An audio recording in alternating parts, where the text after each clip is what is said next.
L'équipe du TTDA, l'association Train-Tur de l'Air Alsace, termine la préparation de son X4300 au dépôt d'Épinal. Enfin, ce qu'il en reste. Ici, dans les années 20 et 30, à l'âge d'or de la vapeur, on a compté jusqu'à près de 500 cheminots à l'effectif du dépôt. Ils assuraient l'entretien d'une soixantaine de locomotives de différentes séries, comme des 120, des 030, des 131, puis des 040, des 130B, 230A et B et des 140C. Les installations comportaient 2 rotondes, un atelier et différents bâtiments de service. Tous ces bâtiments ont été démolis pendant ou après la dernière guerre et il ne reste plus que l'ancien dépôt autorail construit dans les années 60. À cette époque, il a abrité toute une flotte de petits autorails X5500 avec leurs remorques. Il desservait entre autres les antennes de Cornimont et de Bussang. Actuellement, le dépôt ne sert plus qu'occasionnellement de remise.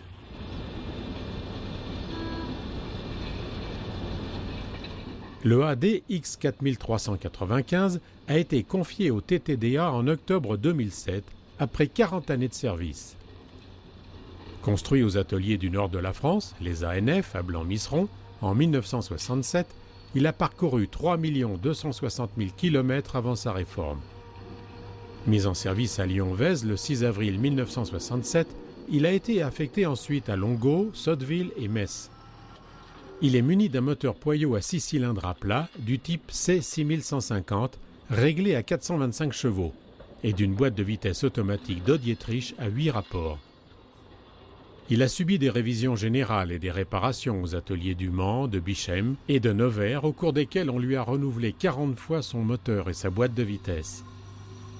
Il est attelé à la remorque XR 8508 depuis novembre 1997. Pour en savoir plus sur l'importante famille de ces fameuses caravelles, les éditions du Cabri ont produit ce DVD d'une durée d'1 heure. Vous y trouverez toutes les informations en images sur leur histoire, leur construction, les différentes séries, les lignes parcourues, etc. Ce DVD est disponible auprès des éditions du Cabri.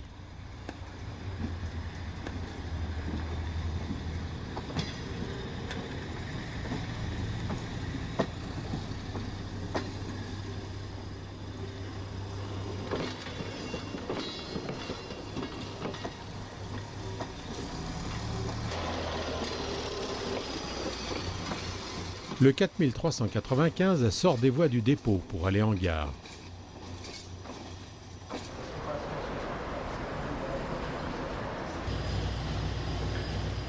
La gare aussi a bien changé depuis l'origine.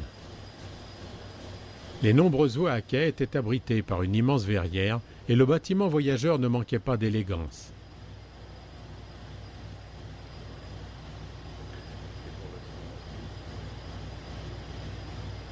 Malheureusement, en mai 1944, d'intenses bombardements de l'aviation alliée ont provoqué d'importantes destructions des bâtiments et de la Grande Verrière, qui n'ont pas été reconstruits.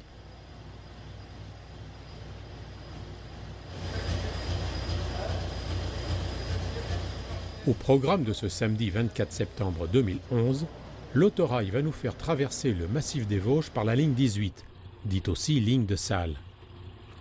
Depuis Épinal, nous irons jusqu'à Molsheim, près de Strasbourg, en passant par Saint-Dié. Au départ d'Épinal, nous remonterons la vallée de la Moselle, puis celle de la Vologne jusqu'à Bruyères et l'Aveline.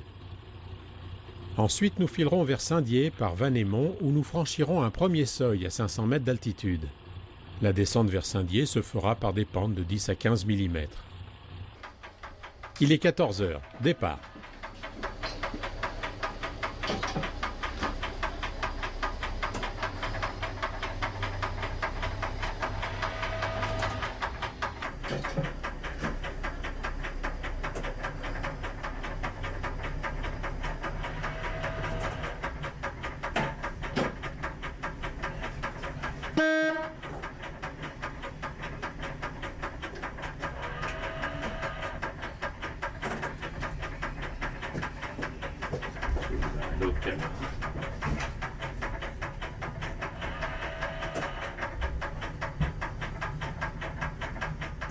D'Épinal à Saint-Dié, la remorque est en tête.